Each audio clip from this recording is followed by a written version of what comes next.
यार कहाँ हो तुम? 5 मिनट बोला था, पिछले 15 मिनट से खड़ी हूँ। यार जल्दी आ जाओ अब। हाँ, 1 मिनट रुको, मेरे हस्बैंड की कॉल है। हेलो। कहाँ पर है तू?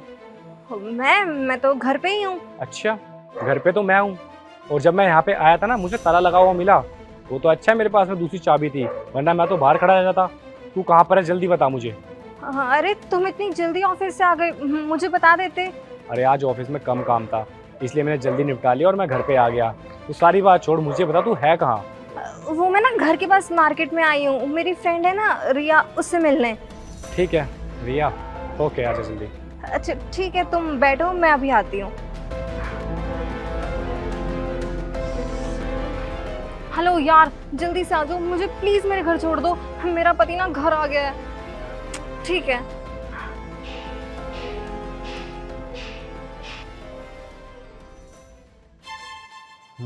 अच्छा। अरे नितिन, तुम ऑफिस से इतनी जल्दी घर आ गए। अगर तुम्हें जल्दी घर आना था तो तुम मुझे बता देते, मैं अपने सारे प्लान्स कैंसिल कर देती। और वैसे भी तुम्हें पता है ना यार, रिया कितनी जिद्दी है। बस वो तो जिद पकड़ के ही बैठ गई थी कि खाना खा के चलते हैं, खाना खा के चलते हैं। बस उसी चक्कर में लेट हो गया। अब तुम एक काम करो, तुम बैठो, मैं तुम्हारा खाना गर्म करके लाती हूँ। ठीक है रिया, मैं तुमसे बाद में बात करता हूँ। किसका कॉल था नितिन? रिया थी, उसी से फ़ोन पे बात कर रहा था। और उसने बताया तू तो उसके घर पे नहीं थी। कहाँ पर थी तू? वो मैं रिया। सोच ले क्या बहाना मारना है। पर तुझे बता दूं, मैं जिस मार्केट में तू खड़े होके मेरे से फ़ोन पे बात करी थी ना, मैं भी वही था। और तुझे देखने के बाद में मैंने तेरे को फ़ोन किया था और तूने मेरे मुंह पे ही झूठ बोल दिया कि तू घर पर है। अब तू सच सच बताएगी कहाँ थी तू? तुमने मुझे किसके साथ देखा? अच्छा, अब नौबत ये आ गई है कि मुझे तुझे रंगे हाथ पकड़ना होगा और फिर पकड़ने के बाद तुझे बताना होगा कि मैंने तुझे किसके साथ देखा। जो तेरी सो कॉल्ड बेस्ट फ्रेंड है ना रिया, उसने मुझे सब कुछ बता दिया। 1 घंटे से उसी से फ़ोन पे बात कर रहा था। उसने बताया मुझे तू कहाँ कब किससे कहाँ कहाँ मिलती है। समझ में आ गई तुझे? अब मैं तेरे मुंह से सुनना चाहता हूँ कि तू कहाँ थी। देखो नितिन, जैसा तुम सोच रहे हो वैसा कुछ भी नहीं है। वो सिर्फ मेरा दोस्त है।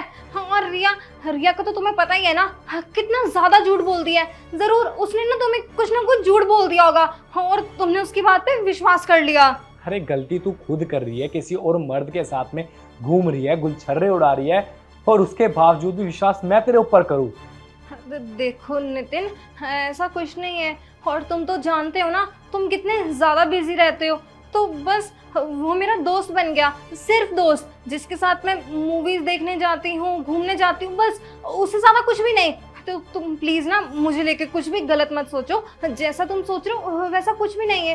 वो मेरा सिर्फ दोस्त है नितिन, सिर्फ दोस्त। और नितिन, हमारी शादी को तो इतने साल हो गए ना, तुम्हें मुझ पर बिल्कुल भी भरोसा नहीं है। हाँ, बाहर का तुम्हें अगर कुछ भी बोलेगा तुम इसकी बातों पे विश्वास कर लोगे। देखो मेरा विश्वास करो, तुम्हें तो मुझ पे विश्वास करना चाहिए। ऐसे तो बाहर वाले इस चीज का गलत फायदा उठाएंगे ना। सुन, इस फ़ोन में ना तेरी सारी सच्चाई आ गई है। तू कहाँ घूमती है, किसके साथ घूमती है, कहाँ जाती है, सारी रिकॉर्डिंग आ गई है मेरे पास में। और ये सब पता है मुझे किसने भेजी? जो तेरी बेस्ट फ्रेंड रिया है, उसने सब बता दिया मुझे कैसे तू मुझे धोखा दे रही है। अब बस मुझे ये जानना है कि तू मुझे धोखा क्यों दे रही है, किस चीज़ की कमी छोड़ दी मैंने जो तुझे धोखा देने की जरूरत पड़ गई। हाँ तो क्या करूं मैं? अब तुम ही मुझे बताओ। तुम अपने काम में इतने बिजी हो जाते हो कि तुम्हें मैं नजर ही नहीं आती। इतना भी कौन बिजी होता है यार, खुद सोचो। अगर तुम बिजी होते भी हो तो थोड़ा तो वक्त निकाल लिया करो, कम से कम मेरे लिए। अगर मैं तुम्हें कॉल करती हूँ तो तुम मेरे एक भी कॉल का आंसर नहीं करते। हाँ चलो ठीक है यार, आंसर नहीं किया तो कम से कम फ्री होने के बाद रिप्लाई तो कर दो। लेकिन नहीं, तुम्हें तो अपने काम से फुर्सत है ही नहीं। और वैसे तुम मुझे एक बात बताओ, मैं तुम पर कैसे भरोसा करूं? क्या पता तुम ऑफिस के बहाने कहीं और बाहर जाते हो, या ऑफिस जाते भी हो या नहीं। अगर वही चीज मैंने कर दी या फिर मैंने अपना बाहर कोई दोस्त बना लिया तो क्या गलत कर लिया मैंने? अरे वाह भाई वाह, धोखा तुम मुझे दे रहे हो और इल्जाम मेरे ऊपर ही डाल दिया। ये तो वही वाली बात हो गई, उल्टा चोर कोतवाल को डांटे। पर एक बात बताऊं, इसमें गलती तुम्हारे साथ साथ में ना मेरी भी है। क्योंकि मैं ना पैसा कमाने के पीछे पागल हो गया था। मैं ही बेवकूफ़ था जो अपने परिवार के बारे में इतना सोचा था, आने वाले फ्यूचर के बारे में, जो मेरा बच्चा आने वाला है कि उसका फ्यूचर अच्छा हो जाएगा, तुम्हारा फ्यूचर अच्छा हो जाएगा। अगर तुमने मेरे से किसी चीज़ की डिमांड की तो मैं तुम्हें एक बार में पैसे निकाल के दे दूँ। इन सब चीज़ों के चक्कर में मैंने अपना घर बर्बाद कर दिया। इसमें तुम्हारी गलती नहीं है, इसमें सारी गलती मेरी है। और अगर पड़ोस में कोई पूछेगा ना, उसको पता भी चलेगा कि इस घर के अंदर ये सब चल रहा है, तो सब लोग मेरी गलती ही बताएंगे, क्योंकि मैं मर्द हूँ, मर्द की कोई नहीं सुनता।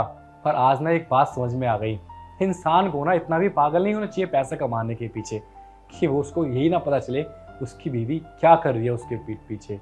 मुझे ना आज अपने आप पे इतना गिल्ट फील हो रहा है कि मैं इतना बड़ा पागल था तुम्हारे लिए। मैंने क्या क्या नहीं किया, पर तुमने मुझे धोखा दे दिया, वो भी इस चक्कर में कि मैं तुम्हें टाइम नहीं दे पा रहा। यार एक बार सोच तो लेते, ये सारी चीज़ें मैं किसके लिए कर रहा हूँ, तुम्हारे लिए कर रहा हूँ ना।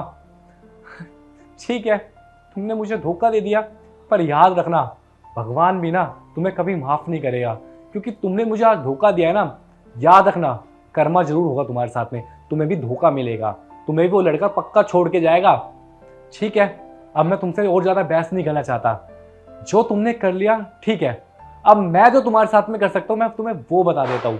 अब ना मैं तुमसे लूँगा डिवोर्स, और डिवोर्स के पेपर तुम्हारे पास पहुँच जाएंगे। प्लीज़ तुम उस पर साइन कर देना, कोई ड्रामेबाजी मत करना। हाँ, अरे नितिन, लेकिन एक बार मेरी बात तो सुनो। नितिन,